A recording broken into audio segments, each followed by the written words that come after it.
Now, for the past 20 years, actually JavaScript became such a mature language that it can challenge other technologies and other languages. So stuff that we used to do in C or C++ now can be done in JavaScript. For example, writing peer-to-peer networks now can be done with WebRTC. So today I would like to invite Or from StreamRails with his binary inventions to show what more can be done. Please welcome Or!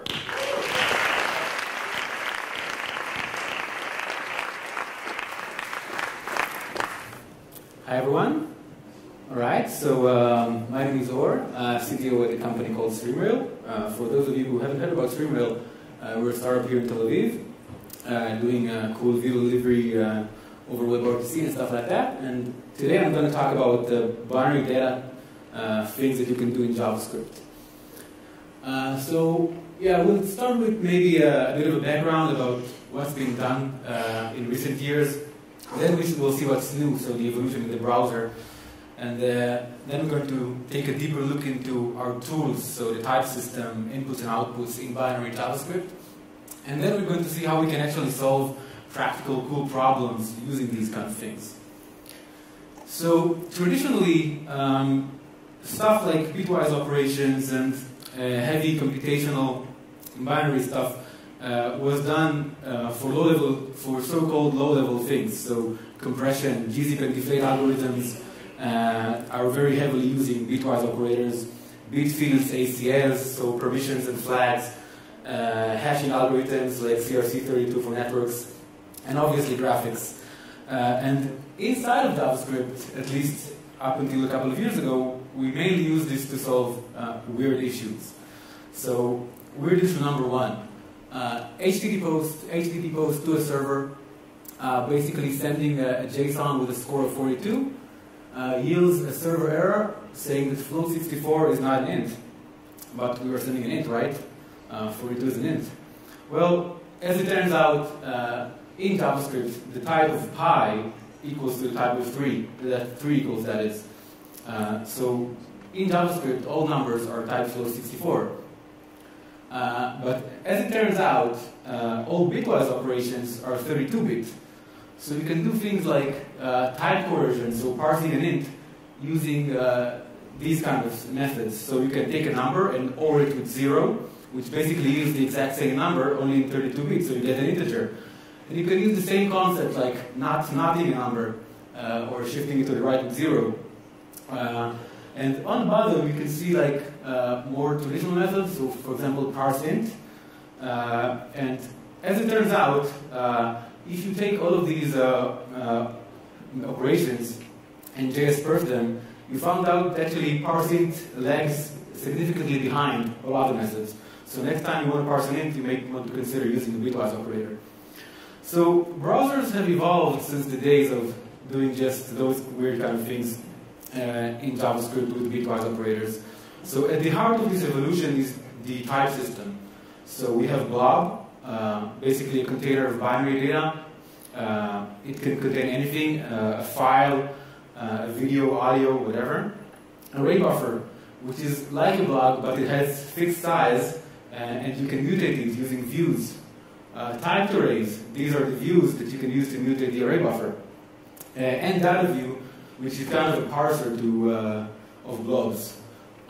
So for example, if you would receive a large array buffer from a network message, and that array buffer would be structured in such a way that the first few frames would be ints, and then you'd have floats, you might want to use data view to get different typed arrays from that array buffer. And obviously to do something with input methods, and in fact all of the substantial browser APIs have evolved to support binary operations. So XML HTTP request has XHR2, where you can request a response type of an array buffer, and instead of getting a JSON or something, you just get bytes. File API, Canvas can let you get binary representations of images, and you can also receive binary data from WebSockets and WebRTC. And after we got the data and we processed it, obviously we want to project it somehow, and this is where the outputs come in. So we can actually take a blob of bytes and append it into a video buffer using media source extensions. We can draw our stuff into the canvas. We can send binary data over WebSockets or peer-to-peer using WebRTC. And we can also pass binary data to the WebGL binding. Now, typed arrays are fast. And the reason why they're fast is that in the days where WebGL was just developed, they found out that using native JavaScript arrays would just not work. Basically, what happened was that they passed millions of vertex data into the WebGL binding, and WebGL had to convert each JavaScript element into a native element. And this was practically unbearable. And that's where at Mozilla Research, they kind of like started thinking about this thing called typed arrays. And that's why we have them, and they're really fast. Typed arrays also have a native endianness to them. So maybe just a few words about endians. So the CPU reads and writes from memory, and in memory we organize stuff using bytes. And you can basically do this in two main conventions, right?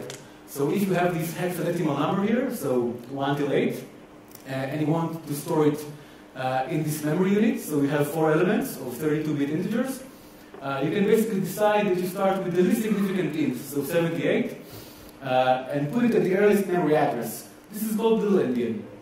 And the reverse is called big endian. And one thing that makes typed arrays fast is that they use the native endian of the system. So, for example, this here is a Mac. It uses an Intel processor, which uses a little endian architecture. Meaning that if I request a binary array from XHR2, I will receive the bytes in little endian representation on this machine. This is good, this is fast. I can just pass it along to WebGL, for example, and it won't have to reorder the bytes. But it also has some pitfalls. So if, for example, I will send this same stream over WebRTC to a peer, that guy has to take care of doing the reordering of the bytes in case he's using big endian. Practically all microprocessors today use little endian because it's Intel. One more thing that the data view that I discussed earlier can be used for is basically requesting typed arrays in specific endians. So that's not used for them. So people have been doing really cool stuff with array buffers and with this entire Barney Arsenal thing. So the situation today is that video streaming is still being done with plugins a lot. So Facebook uses Flash, Netflix uses Silverlight, and this is really bad. This is really bad because, well, for once, I don't want to install a plugin just for one site. And, you know, all these plugins are practically irrelevant on mobile. So there is an effort of transitioning these things into pure JavaScript. The reason why it's been taking so long is because up until now, you could only feed a video tag with the URL of a media source. But now with media source extensions, you can basically implement any streaming protocol in pure JavaScript. Just grab the files, just grab the bytes of the video using XHR2, do whatever you want, and then at the end append them into a video buffer using media source extensions. Now YouTube does this today. This is why if you try to check out the source of the videos on YouTube, you probably see a blob URL. For premium publishers like Netflix, this is not enough. So we also want to have their content encrypted so that you cannot just copy the media. And we won't get too deep into this, but we'll only say that there exists an encrypted media source extensions, which is like media source extensions, only that it works with encryption keys. And these encryption keys are actually array buffers. One other really cool thing that you can do, combining media source extensions with WebRTC, is fully implement swarming protocols like BitTorrent, completely in the browser, without any plugin. So there is a rather famous open source project called WebTorrent, which does exactly that. Basically, you can see there like a fully fledged, fully blown BitTorrent implementation in JavaScript, so stuff like DHT, core algorithm, and so forth. It's like popcorn time in the browser, completely in JavaScript. So next thing I want to discuss is Asm.js. So Asm.js is a really neat way to write the really good binary JavaScript easily. So On the left here, we see strlen from the FreeBSD kernel. It's written in C. And on the right, you can see ASM.js code. This is JavaScript code that does the equivalent. So the C function is pretty straightforward. Grabs a pointer to a string, initiates like a temp pointer, then it advances the original position of the pointer until it reaches null. Null is the string terminator in C. And then it returns the difference between the pointer that we counted and the original position. Now, if we look at the equivalent in JavaScript, we see like a few things like pop to mind, right? So first of all, you see that we get a pointer. So a pointer in ASM.js is basically just an index into a typed array. You see the type coercion. So in ASM.js, everything is practically typed. And then when we iterate in the memory until we reach 0 to find out when the string is terminated, we do this over this mem8 thing. Mem8 is basically a typed array again. This is like what's called the ASM.js heap. And eventually, we just return the difference between the pointer that we advanced and the original position of the string to get length. So what is ASM.js? ASM.js is a subset of JavaScript for handling numbers faster. So since it uses stuff like practically typing and stuff like that, valid ASM.js code can actually be compiled ahead of time. So in Firefox today, OdinMonkey, which is inside SpiderMonkey, can actually do this. It uses typed arrays as memory, so you manage memory manually, and therefore there is no garbage collection, which only adds to the speed. And it is also supported on pretty much every decent browser today. So even on Chrome, although V8 does not perform ahead-of-time compilation of ASM.js code, it does enjoy things like easier type inversion, because everything is practically typed. All additions and subtractions are 32-bit numbers. And an ASM.js module also has a nice dependency injection pattern where you can basically supply the model with stdlib. It's basically a reduced version of the JavaScript math object, an FFI, or foreign language interface, basically something like, for example, WebGL that you want to draw on, and the heap, which is simply an array buffer. This benchmark here is just to show that even though Chrome, for example, does not perform ahead-of-time compilation to valid ASM.js code, it still enjoys it to a really great extent. So you can see that most of the time, both Chrome and Firefox are slower, so the JavaScript equivalents of native code are usually slower, like almost twice as slow as native. This is still like 20 times faster than normal JavaScript. And Chrome is lagging a bit behind Firefox because it does not perform the ahead-of-time compilation. Now, writing ASM.js code is hard. Basically, no one pretty much does it by hand. And the reason is because it kind of feels like writing assembly. This is why it's called ASM.js. So instead of worrying about things like microprocessor architecture, you need to worry about heaps. And probably to begin with, you would probably use ASM.js to perform complicated mathematical operations, and this does not add. And this is why, to produce ASM.js code, usually we use transpilers. So the most famous one is called mscript, and it's written by Alon Zakai from Mozilla, Kripken on GitHub. And basically, what you can use mscript for is transpiling existing C and C++ code bases, and in fact, any code base that you can compile to LLVM into JavaScript, so into ASM.js code. So you've probably seen amazing demos of Unreal Tournament and stuff like that using this. And in fact, ASM.js is used to perform transpilation of huge code bases. So SQLite, Banana Bread, the 3D Engine, even Java Virtual Machine. And these kind of code bases would be practically impossible to port by hand to JavaScript. But you can also use ASM.js to do an mscript and to transpile simple C++ stuff. That would be very great sometimes because you would enjoy decades of work being done on LLVM, which is basically all sorts of optimizations done only for compiled code. Another really cool feature of mscript is that it is actually able to provide automatic translation of OpenGL calls to WebGL. So if you would have a function that would map directly to WebGL, and there are more than a couple of those, you would get the translation to JavaScript and WebGL for free. Now this is useful not only for graphics, but also for basically anything that you can try to execute on the GPU instead of the CPU. It was always big good. One small tip from production use is that you might want to use mscripten from Docker. So installing mscripten basically requires that you install several other stuff. So if you don't want to pollute your machine, you can already use existing Docker Hub images or build your own. So amazing 3D demos like running Unreal in the browser is cool, but how can we use this stuff in real life?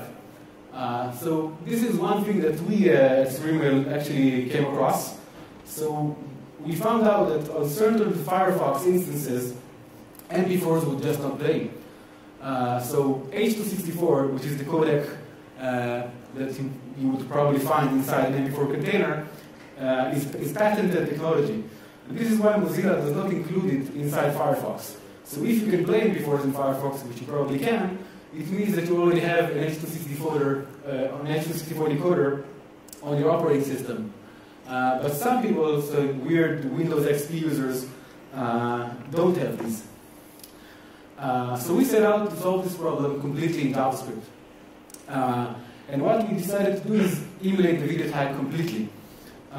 So let's take a look at what the video tag does. So the first step is to obtain the bytes of the video, obviously. This needs to be downloaded. Then you need to decode the video to extract the frames, because it's encoded with H.264. And then eventually, when you have the decoded frames, you want to animate them to create the illusion of a video. Now it turns out that all of this can be done completely and purely in JavaScript. So XHR2, response type web buffer, just grab the bytes of the video. Then once you have the bytes of the video, you can, using mscripten, for example, transpile a native C++ H.264 decoder and use that to decode the bytes. And once you have the decoded bytes, you need to render them somehow to a canvas or whatever to create the illusion of a video. And this can be done in several methods, and I want to discuss the way that we did it, which is basically using WebGL. So H.264 video decoder uses YUV color space. So each pixel, instead of being an RGB pixel, like your display is probably using, is a YUV. So that basically means at a very high level that instead of having a component for RGB, which also contains the brightness, you have a dedicated component for the brightness or for the luma, and just two chroma or color components. This makes things much more efficient. So for example, if you want to reduce the brightness in RGB, you would have to change both the R, the G, and the P, and on YUV you can just do it on the Y. This can also be used for compression. So for example, because the human eyesight is much more sensitive to luma than it is to chroma, in H.264 we apply chroma subsampling. So for every 4 luma components, we only sample one chroma. Now, this transition from YUV to RGB may be done with typed arrays, and it would be quite fast, but it's still very, very computational. Using WebGL to solve this kind of problem would be really beneficial. So a couple of words about WebGL, just to scratch the surface. So everything that goes through the WebGL binding basically has to go through 2 compiled programs. These programs are called shader programs. So the first one is the vertex shader. Basically, so this is the guy that gets an array, a typed array of positions, and basically translates them into 3D space on your 2D display. And then you have the fragment shader, which basically assigns color and light to all of the fragments. Now, this little function here demonstrates the concept of transforming YUV to RGB. So first of all, we want to extract the YU and V bytes out of the picture. So for every picture that we decoded, we would code this thing. So as explained earlier, basically we have the luma size, which is equivalent to the entire picture, and then we get 1/4 of that because of chroma subsampling. So we shift it to the right by 2, and we get 1/4 of the size, and basically we slice the typed array at the appropriate indices to create WebGL texture objects. Now, this is where the fun part is. So our fragment shader basically contains a program in GLSL. This is how shaders are written. You can actually write this inline inside your HTML, or you can feed it into the WebGL object. And what we have here is a basic program to transform YUV to RGB. So basically, we see the YU and V textures that we input into WebGL, as we've seen in the previous function. And then we have this 4D matrix. These are basically the values you see here are actually the coefficients from the known formula to transform YUV to RGB. And then basically, for each fragment that goes to the fragment shader, we perform this matrix multiplication between the YUV to RGB matrix and the input, which is the YU and V textures. Cool. So maybe let's see it in action.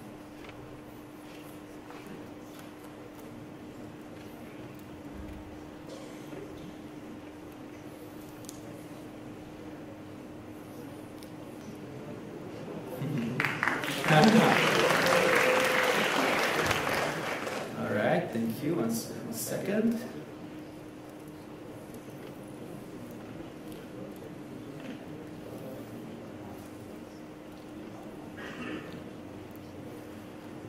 Okay. So what we see here is a video playing in the background in HD. Let me just close this so we see it better. And this thing happens completely in JavaScript. So if I refresh the page for a second, you'll see that we're downloading using XHR this MP4 file. And if I select this area where we actually have the video playing, you will see that this is actually a canvas. So no video tag involved here. If we use the WebGL inspector to do this, which will again refresh the page, we can see that our shader programs are attached. So we can see this is the vertex shader, and this is the fragment shader that we discussed earlier that performs the matrix multiplication. We can actually view the textures as they are being stuffed into the buffer. So this is the Y, the U, and the V texture. If I hit browse all, you can see it in real time as they're being stuffed into the canvas. Yeah. So this is just one cool example of.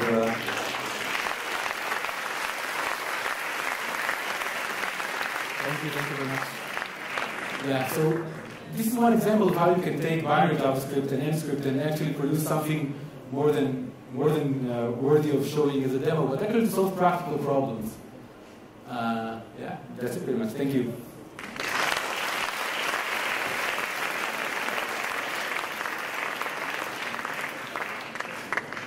We have time for questions, yeah? So any questions?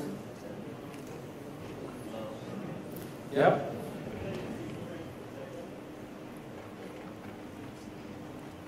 I'm sorry, can you hear you?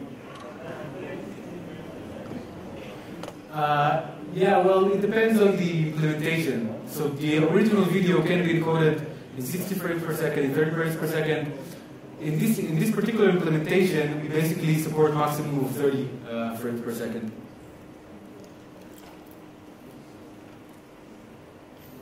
Yeah? Can it be used on mobile? You could use it on mobile only if the device is strong enough to support this kind of heavy operation. So, for example, if the mobile device supports WebGL, you would probably be able to use this kind of method. Yes?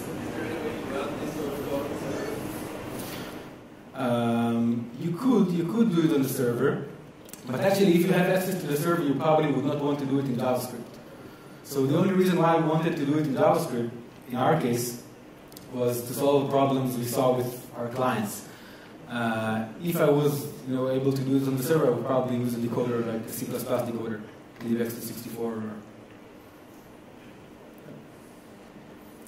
Yes? So you could actually also decode sound. And I can also refer you afterwards to interesting open source project that decode both video and audio. In this particular implementation, we're already coding the video because the audio is less problematic. But sound is definitely something that you can also decode completely in JavaScript.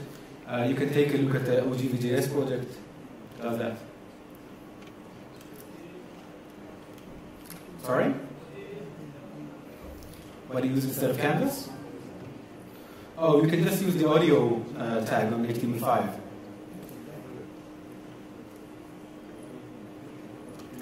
Yes? I'm sorry? Oh, it's called WebGL Inspector. Debugging WebGL in general is pretty hectic, but there are a couple of extensions that can help you do that. All right, people, thank you very much.